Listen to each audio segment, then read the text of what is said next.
అసలు ఈ వాక్యము ఎందుకు వినాలో దేవాది దేవుడు మనతో మాట్లాడుతున్నాడు. ఈరోజు మన అవసరం ఏంటంటే వాక్యము ఎందుకు వినాలి, అసలు వినాలా, వింటే ఏం కలుగుతుంది, వినకపోతే ఏం మిస్ అయిపోతున్నాం అనే విషయాలు ఈరోజు ప్రభు మనతో మాట్లాడునుగాక.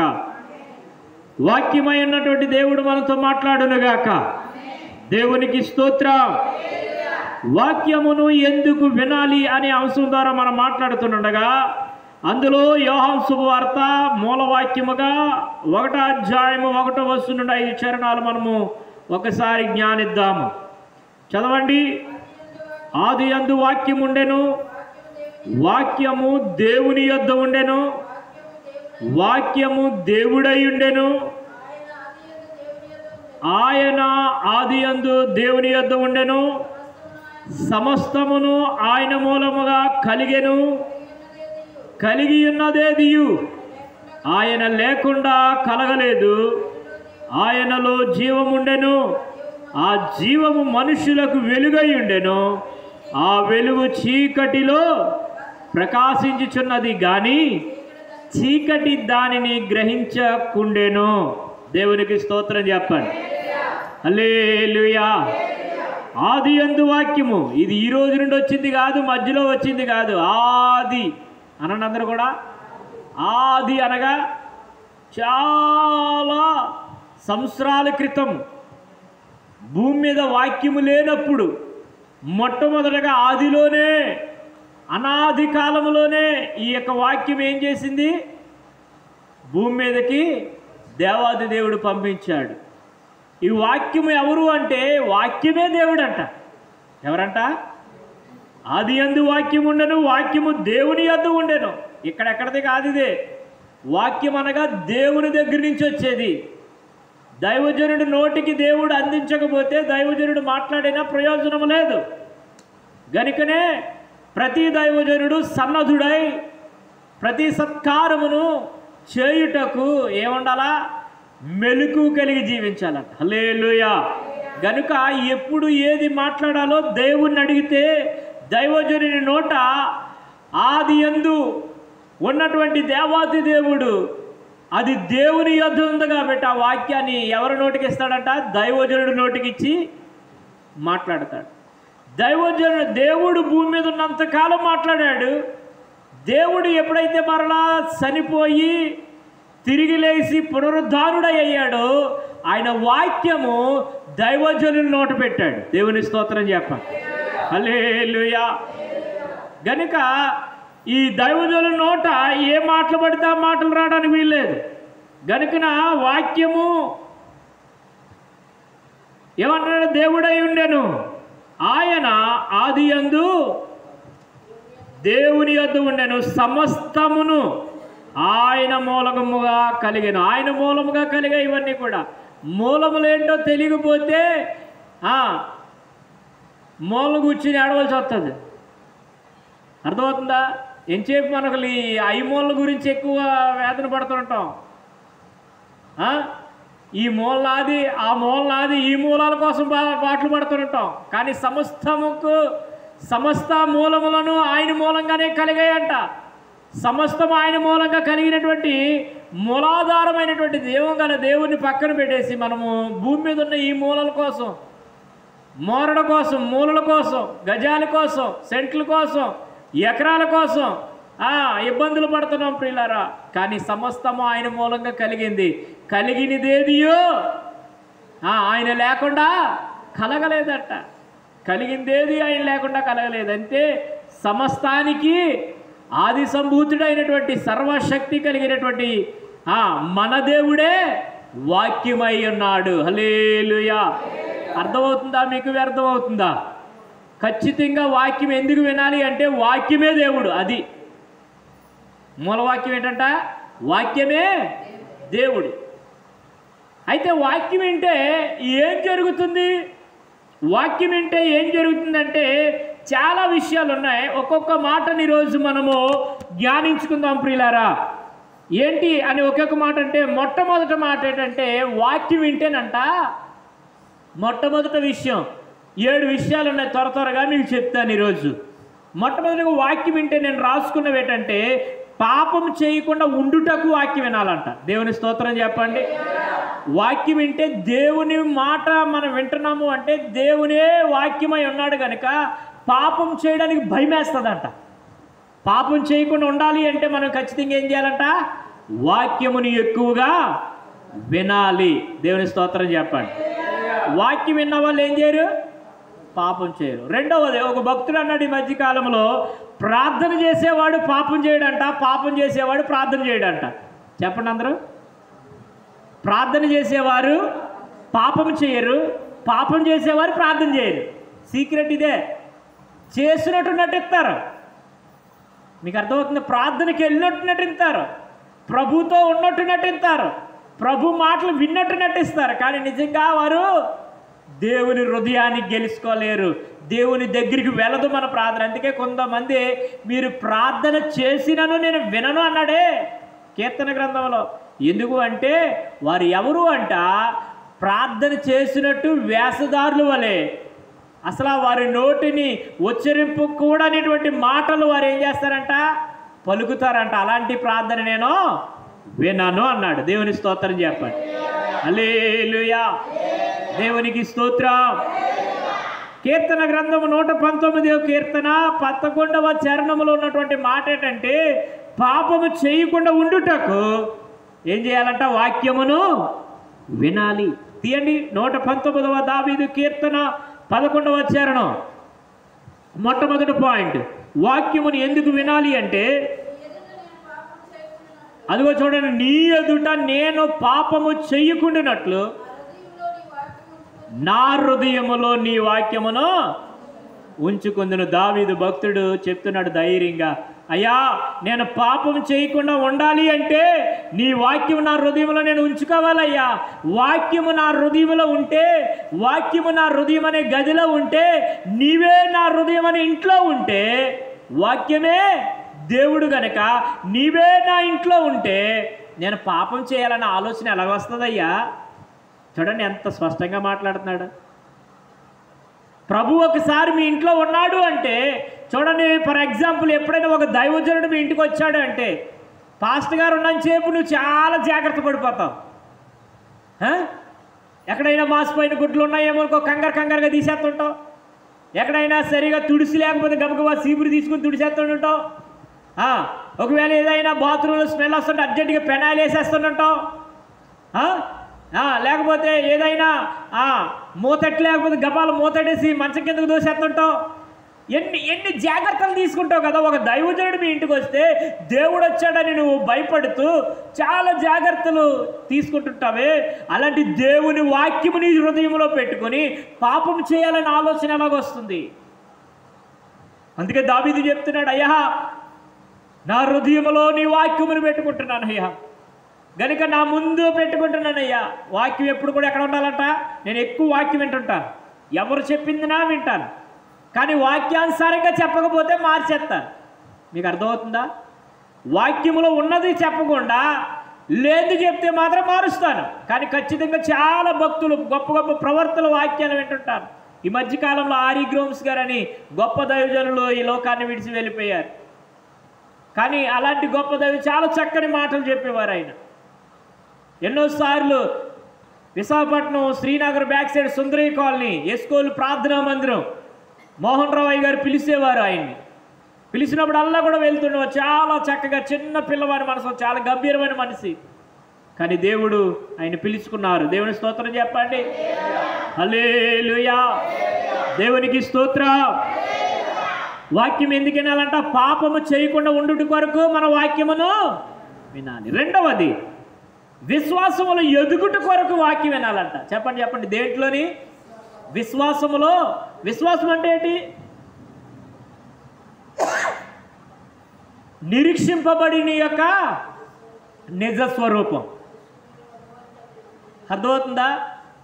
గనుక లేని దాన్ని ఉన్నది అని అనుకోవడమే విశ్వాసం. ఇది అవ్వదు కానీ దేవుడు చేస్తాడు అనేదే విశ్వాసం. మీకు అర్థమవుతుందా? నువ్వు ఉండలేవు కానీ ఉండగలిగేలా చేసేది విశ్వాసం. నువ్వు నడవలేవు నడిచేలా చేసేది విశ్వాసం. నువ్వు పాడలేవు పాడేలా చేసేది విశ్వాసం. ఇంకా చాలా విషయాలు చెప్పొచ్చు విశ్వాసం గురించి.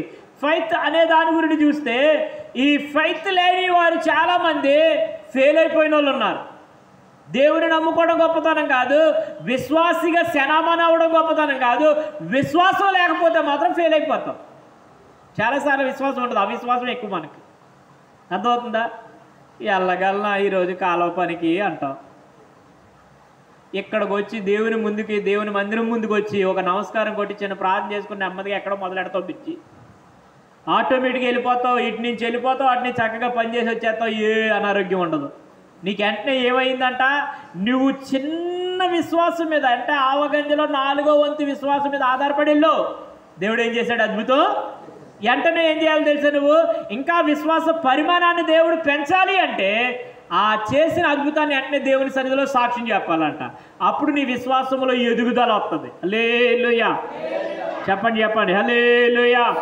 చిన్నది చేసినా పెద్దది చేసినా దేవుని సన్నిధిలో సాక్ష్యం చెప్పాలండి. అప్పుడు నీ విశ్వాసం పెరుగుతుంది, నీ నమ్మకత్వం పెరుగుతుంది, దేవుని యందు యథార్థత పెరుగుతుంది. ఒకటి దేవుడు అన్నీ అనుగ్రహిస్తాడు మనకి. ఆయన దగ్గర అన్నీ ఉన్నాయండి. మనం అడగం, ఎప్పుడు కూడా డిస్కరేజ్ అవుతుంటాం. ఇచ్చేవాళ్ళని కూడా అవిశ్వాసంలో నడిపిస్తుంటాం, వెళ్ళేవారిని కూడా అవిశ్వాసంలో నడిపిస్తుంటాం, చేసేవారిని కూడా అవిశ్వాసంలో నడిపిస్తుంటాం. మనం ఏం చేయాలంట? ప్రోత్సహించేవారుగా ఉండాలి. దేవుని స్తోత్రం చెప్పండి. ప్రోత్సహించేవారుగా ఉండాలి. రెండో మాట ఏంటంట? విశ్వాసములో ఎదుగుదల ఉండాలా లేదండి? ఉండాలా లేదా? ఎదుగుదల ఖచ్చితంగా మనందరికీ అవసరం. రోమీయులకు రాసిన పత్రిక 10వ అధ్యాయము 8వ వచనం నుండి 10వ వచనం వరకు చూద్దాం. అక్కడ విశ్వాసం గురించి చాలా చక్కగా దేవుడు మాట్లాడుతున్నాడు. రోమీయులకు రాసిన పత్రిక 10వ అధ్యాయం 8వ వచనం నుండి 10వ వచనం వరకు విశ్వాసములో ఎదుగుటకు అది ఏమని చెప్పుచున్నది? వాక్యము నీ యొద్దను, నీ నోటను, నీ హృదయములోను ఉన్నది. జాగ్రత్తగా వినండి. ఇదేంటంట? మేము ప్రకటిస్తున్నటువంటి విశ్వాస సహితమైన వాక్యం. హల్లెలూయా. విశ్వాస వాక్యమే ప్రకటిస్తున్నాం. అదేమనగా యేసు ప్రభు అని మీ నోటితో ఒప్పుకొని, యేసు ప్రభు వారు మృతులలో నుండి ఆయన లేపాడని మీ హృదయమందు విశ్వసించి నీవు రక్షింపబడతావు. ఎలాగనగా నీతి పలుకునట్లు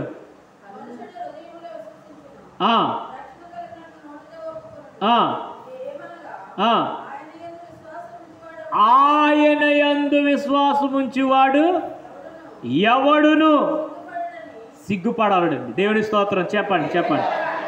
విశ్వాసంలో ఎదుగుదల అంటే ఈ పాయింట్ పట్టుకోండి.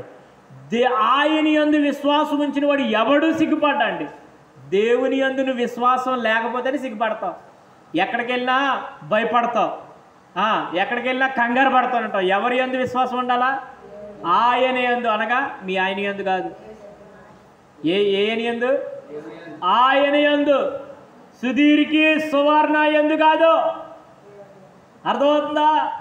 సుధీర్కి సువర్ణ ఏమవుతుందంటే భార్య అవుతుంది, ఈయన ఆవిడికి భర్త అవుతాడు. ఆయన అంటది ఈవిడ్ని, అంతేనా? సుధీర్ గారిని ఏమనాలా? ఆవిడ ఆయన అంటది కదా. ఈ ఆయన గురించి కాదు దేవుడు మాట్లాడుతున్నాడు. ఆయన ఉన్నాడు. ఎక్కడ? ఎవరున్నాడు మన దగ్గర? ఆయన ఎందుకని సంబోధించాడు అంటే, ఒక రోజున ఆయనతో మనందరికీ వివాహం జరగబోతుంది. దేవుని స్తోత్రం చెప్పండి. వధువు అని సంఘం మాట్లాడుతుంది. సంఘం గురించి దేవుడు వధువుగా మాట్లాడుతున్నాడు. దేవుని గురించి చూస్తే ఆయన వరుడుగా మాట్లాడుతున్నాడు. అలంకరణ భాష ఇది. అక్షరంగా పట్టుకుంటే అర్థం కాదు చాలామందికి. అందుకే ప్రసన్న బోల్ట్ అనే ఒక సహోదరి, ఇంచుమించు బీబీ గారు లాగా ఉంటుంది, చాలా పాటలు పాడుతుంటారు. చాలా యూట్యూబ్లో చాలా పాటలు పాడుతుంటే ఆవిడ పాటలకు అందరూ కూడా ఎగతాళి చేయడమే. అర్థమవుతుందా? ఆయనే నా ప్రియుడని పాట పాడింది. అంతేకాదు నేను ప్రేమలో పడ్డానని పాట పాడింది. అది దేవుని ప్రేమ. అక్షరాంతంగా తీసుకుంటే అర్థం కాదు. చాలా చక్కగా పాటలు పాడుతుంటుంది. అప్పటికప్పుడే పాటలు రాస్తుంటుంది. తన జీవితం అతలాకుతలం అయిపోయింది. జీవితాంతరం ఉంటానన్నవాడు మధ్యలో విడిచిపెట్టేశాడు. దిక్కు తోచని పరిస్థితిలో దేవుడే పట్టుకున్నాడు ఆ స్త్రీని. దేవుని స్తోత్రం చెప్పండి. ఆ పాడిన ప్రతి పాట కూడా ఆవిడ జీవితమే. ఆవిడ పాటలను విన్న తర్వాతే నా సాక్ష్యం ఏంటో నాకు జ్ఞాపకం వచ్చింది.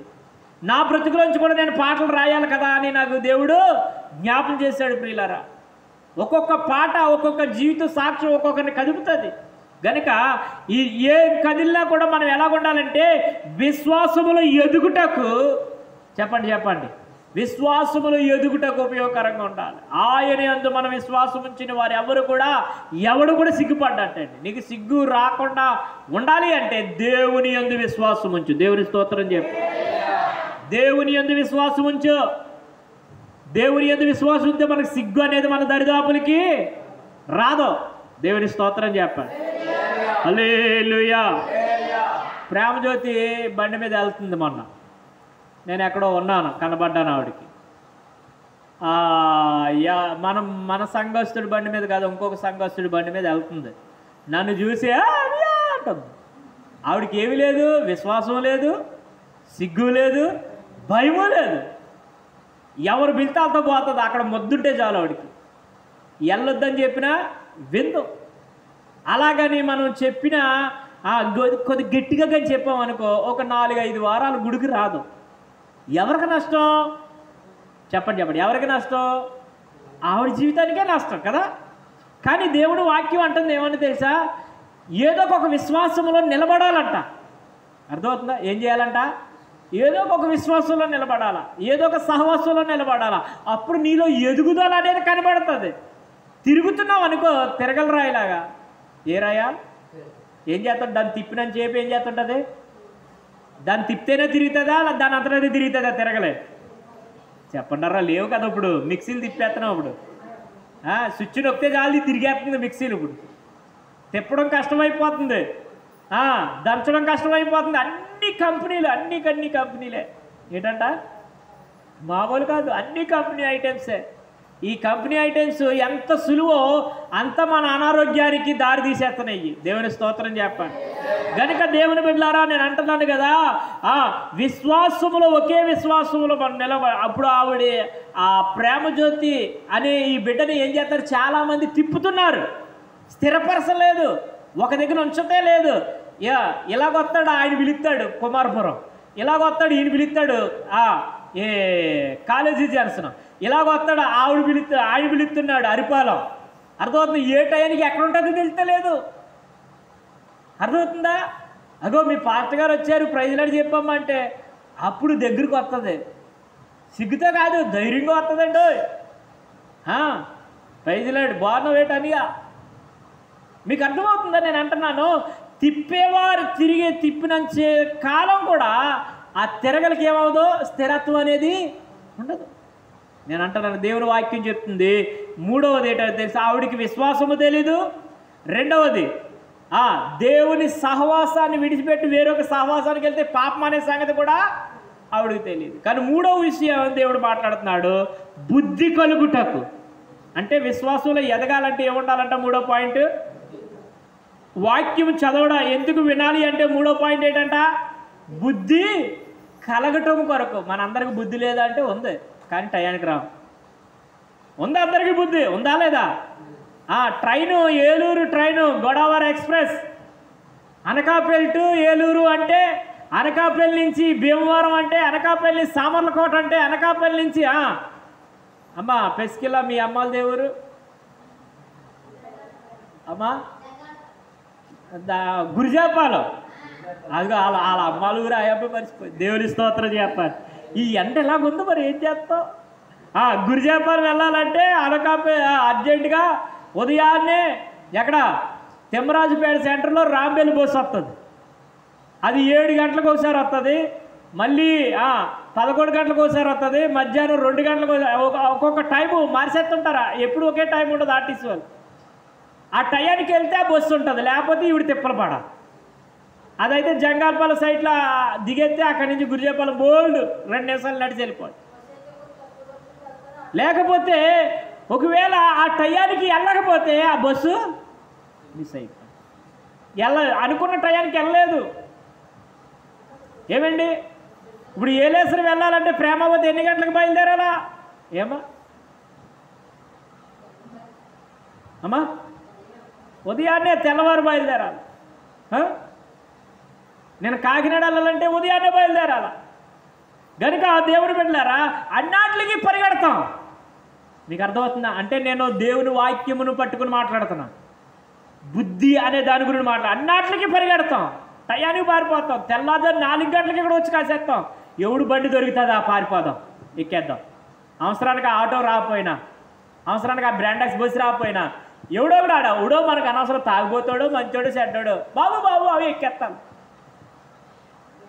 ఎక్కడికి వెళ్ళిపోవాలి? అర్జెంటుగా 7 అవతులకు దాటియాలా, కసింకోట దాటియాలి. దేవుని స్తోత్రం. అన్నిటికి సమయం ఇస్తాం మనము. ఈ వాక్యం వింటున్నాం. మనము వాక్యం ఎందుకు వినాలంటే బుద్ధి కలుగుటకు. చెప్పండి చెప్పండి చెప్పండి. దేవునికి దగ్గరగా ఉండాలి. మనము దేవుని కొరకు పరిగెట్టి రావాలా. దేవుని దగ్గరికి ఏం కలగడానికి రావాలంట? దేవుని దగ్గర ఉందంట బుద్ధి జ్ఞానము ఆయన చేతిలో ఉంది. మనం అడిగితే ఇస్తాడు ఆయన. నా బుద్ధి గడ్డి తిని అంటారు ఒకరు. ఏమంటారా? ఒక్కొక్కసారి అంటారు నా బుద్ధి గడ్డి తిని నేను తోడెట్టవలసిన పాల్లోని మళ్ళీ ఏం చేశాను? పచ్చిపాలు వేసేసిందంట. గిన్నెడు తోడెట్టేసిందంట. ఆల్రెడీ తోడెట్టిందో లేదో మర్చిపోయిందంట. అది తోడు సుక్క అనుకుని ఏమేసేసిందంట? గ్లాసులో ఉన్నాయి పచ్చిపాలు వేసేసి. ఇప్పుడు ఏమవుతాయి? బాగా తోడుకుంటాయి కదా పొద్దురికి. చెప్పండి చెప్పండి. సూపర్గా తోడుకుంటాయి కదా. ఉన్నాకాడికి చెడిపోతాయి. ఏం పడిపోయి ఇప్పుడు ఏం చెడిపోయిందంటే పాలు చెడిపోలేదో, బుద్ధి చెడిపోయింది. చెప్పండి అందరూ కూడా. మన అవసరం అది. కొన్నిసార్లు బుద్ధిగడ్డిదని దేవుని బల్ల మీద తింటూ దయ్యం బల్ల మీద తినేస్తున్నాం. అర్థమవుతుంది నా మాటలు? కనుక దేవుని వాక్యం చాలా స్పష్టంగా దేవుడు మాట్లాడుతున్నాడు. చదవండి. 1 కొరింథీయులకు రాసిన పత్రిక 10వ అధ్యాయం 11వ వచనం. 1 కొరింథీయులకు రాసిన పత్రిక 10వ అధ్యాయం 11వ వచనం. ఇక్కడ అంటున్నాడు కదా, బుద్ధిగూరుడు దేవుడు మాట్లాడుతున్నాడు. ఈ సంగతులు దృష్టాంతములుగా వారికి సంభవించి యుగాంతమందున్న మనకు ఏటంట? యుగాంతమందు మనకేం కలగడానికే? బుద్ధి కలుగుటకై రాయబడ్డాయంట ఈ మాటలు. దేవుని స్తోత్రం చెప్పండి. యుగమంతా అంతమైపోయినా కూడా దేవుడు మాత్రం ఖచ్చితంగా నీకు బుద్ధి ఇచ్చే వరకు ఒప్పుకోడంట. దేవుని స్తోత్రం చెప్పండి. ఖచ్చితంగా బుద్ధి కలగాలి అంటే యుగాంతము వరకు. అంతేకాదు ఆయన మన కొరకు రాసించాడంటే ఈ మాటలండి. దేవుడే మనకు బుద్ధి కలగాలని ఆశపడుతున్నాడు. మనం బుద్ధి తెచ్చుకుందామా లేదా? చెప్పండి. వీళ్ళిద్దరూ చాలా మంచోళ్ళు. చూడండి, ఈ బుద్ధి కలిగినోడేమో ఎంత చక్కగా కూర్చున్నాడు. ఆ బుద్ధి కలిగినోడు పేక దగ్గర బత్త తీసేశాడు. గాలి కావాలంట ఆయన. దేవుని సన్నిధిలో ఉన్నప్పుడు ఖచ్చితంగా ఏం చేయాలా? నేను చూడండి ఎలా కూర్చున్నాను. ఇక్కడ బత్త తీసేసి ఇక్కడ గుండి తీసేసి పాడుతున్నాడు ఒక ఆయన. ఇక్కడ నేను వెనకాల నుంచి వీడియో తీస్తున్నాను. ఓయ్ బాబు ఆ బట్టను ఎట్టుకో అని చెప్తున్నాను. చూడలేదు. పాటే పాట. జ్యోతిమయుడా ఇక్కడ పాట. ఈదిలోకి వెళ్ళి దివిటి. అర్థమవుతుంది మీకు? బుద్ధి ఉందా అసలు? ఎన్నాలో ఎంత శరీరం చాలా వరకు సహకరించలేదు. శరీరం చాలా వరకు భయంకరమైన అనారోగ్యంతో బాధపడతాం. ఎంత బాధనైనా అనుభవిస్తున్నాడు. కానీ ఏం కలగలేదు ఆయనకి. పేరు చెప్పను నేను. మీకు అర్థమవుతుందా? నా దేవుడు తెలుసు ఆయన పేరు. అర్థమవుతుందా? ఈరోజు మనకు బుద్ధి లేకపోతే బుద్ధి చెప్పడానికే దేవుని వాక్యం వినాలంట. వింటే బుద్ధి వచ్చేస్తుందని రారు కొందరు. మీకు అర్థమవుతుందా? వింటే ఏమొచ్చేస్తుంది? బుద్ధి వచ్చేస్తుంది. అందుకే ఈ చర్చికి వెళ్ళం మేము. ఈ చర్చికి వెళ్తే మేము బాగుపడిపోతాము. ఈ చర్చికి వెళ్తే మా ప్రవర్తన మారిపోతుంది. ఈ గుడికి వెళ్తే మా బ్రతుకు మారిపోతుంది. అయ్య బాబో లేదు లేదు లేదు లేదు. ఒక్క ఆదివారం ఏదే వెళ్దాం. మిగతా శుక్రవారం పూట బుధవారం పూట మేము వెళ్తే మా బ్రతుకులు మారిపోతాయని, బుద్ధి కలుగుతుందని వారు ఏం చేయలేకపోతున్నారు? బుద్ధి కలిగే మాటల దగ్గరికి, వినవలసిన జీవవాక్యం దగ్గరికి వారు రాలేకపోతున్నారు. దేవుని స్తోత్రం చెప్పండి. మీకు అందరికి బుద్ధి కావాలా వద్దరా? అందరికీ కావాలి. నాకు కావాలి. కొన్నిసార్లు నాకు కూడా బుద్ధి ఉండదు. ఎందుకంటే అన్నీ ఉంటే ప్రార్థన చేయను. ఏదైనా బాధ వస్తేనే ప్రార్థన చేస్తారు. మీకు అర్థమవుతుందా? బుద్ధి కావాలా వద్దా నాకు? ఏమండి మీరు మంచోళ్ళండి బాబు, మీరు అలాంటి కాదు. నాకు ఆయన 4 ఏళ్ళు కానీ నోట్లో పోయాయా, నా ప్రార్థన వద్దు, పాట వద్దు, వాక్యం వద్దు, మర్చిపోతాను. బుద్ధి గడ్డిదిని కాదు. సమృద్ధిగా ఉన్నప్పుడు ఎందుకంటే దేవుడు ఏదైనా వెళ్తుంటే, ఏదైనా అవసరత ఉంటే, ఏదైనా బాధ ఉంటే, ఏదైనా అనారోగ్యం ఉంటే అప్పుడు కదా దేవుడు. కాదు కాదు కాదంట. ఈ బుద్ధి వాక్యాన్ని ఎందుకు రాసించాడంటే తెలుసా? ప్రతిరోజు వాక్యం వినాలంటే. ఎంతమంది మీ టీవీల్లో వాక్యం వేస్తున్నారు రోజును? నువ్వంటే పడి పడి వేస్తున్నారా? ఏమండి మన ఆత్మ దీపాలు ఆర్పేసుకోవడానికి కార్తీక దీపాలు వేస్తున్నారా? చెప్పండి చెప్పండి, ఏమి వస్తున్నాయి మీ టీవీలో? దేవుడు టీవీ ఇచ్చాడు నీకు మేలు కొరకే. ఒక ఆదివారం వెళ్ళి వింటున్న ఈ వాక్యం ఒకటే నీకు సరిపోలేదని ప్రతిరోజు నీ ఆత్మ అభివృద్ధికి ప్రతిరోజు ఛార్జింగ్ ఎడతారా? ఫోన్కి ఛార్జింగ్ అయిపోయిన అంటే రోజు ఎడతారా లేదరా? రోజు పొద్దున్న పోతుంటావా లేదా? అలాగే రోజు వాక్యం తినాలని నీ ఇంటికి ఇచ్చాడు టీవీ. జీవవాక్యమును వినవలసిన మనము, జీవవాక్యమును కల్లారా చూస్తూ వినవలసిన మనము ఏమి చూస్తున్నామో మనకే తెలియాల. దేవుడు నిన్ను చూస్తున్నాడు. ఆయన చూచుచున్న దేవుడు ఊరుకోవడం. కొరడాకర్లు ఉందంట ఆయన దగ్గర, జల్లుడు ఉందంట ఆయన దగ్గర, సేట ఉందంట ఆయన దగ్గర, సుత్తు ఉందంట ఆయన దగ్గర, సొబ్బు ఉందంట ఆయన దగ్గర, బ్రష్ ఉందంట ఆయన దగ్గర. ప్రతివి బైబిల్లోయే, నా సొంత మాటలు కాదు ప్రియులారా. ఏది పట్టుకుని వస్తాడో తెలియదు నాకు. అదవుతుందా? అదే కొబ్బరి నూనె సుక్క నొసుడి మీద వేసి సిలువు గుర్తేసి అడ్డి సిలువేసి ప్రార్థన చేస్తే నీకు విడుదల కలుగుతుంది. నీకు తెలియకుండా ఒకే ఒక కొబ్బరి నూనె సుక్క నీ టైల్స్ మీద పడితే నీ మూతి చిదుగుతుంది. అవునా కదంటారా? తెలుసు ఆయనకి ఎప్పుడు ఎలా కొట్టాలో, గనుక ఆయన చేత కొట్టించుకోవద్దు మనం.